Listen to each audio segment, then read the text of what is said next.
How do I deal with my fear of failure? So this is a heavy question. Fear of failure, fears are heavy questions. So let's try to make it light. And I'm going to ask you the following question. Tell me 5 inventions. Think in your head. You don't have to answer me right away. Wherever you are, wherever you're watching this, just think in your head. 5 of the first major inventions that happened in life. You have them in your head? Great. Now tell me, or think, how many of them happened because someone had a pre-planned plan that went according to plan? Please. Now you're right away going to be thinking, hey, there were accidents, right? There were quite a few accidents that happened into the most major inventions. So now let me ask you another question. So why is that inventor in the Hall of Fame? He should be in the Hall of Accidents, in the Hall of Shame, in the Hall of Mistakes. Why are you celebrating someone who made a mistake? He's a mistaker, not an inventor. Where'd you get this? Where'd you get this idea to celebrate people that make mistakes? And the real answer to this goes like this.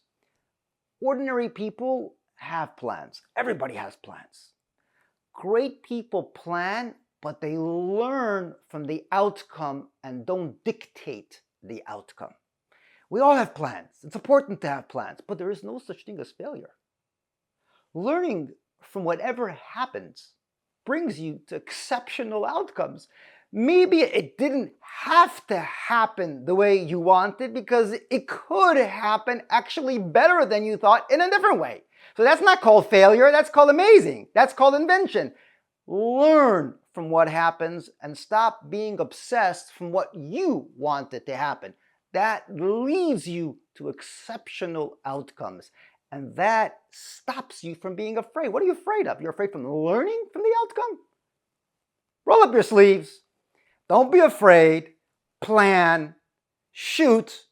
But learn from your outcomes. You might end up being the next inventor. You might end up realizing something that you never dreamt can happen. Why?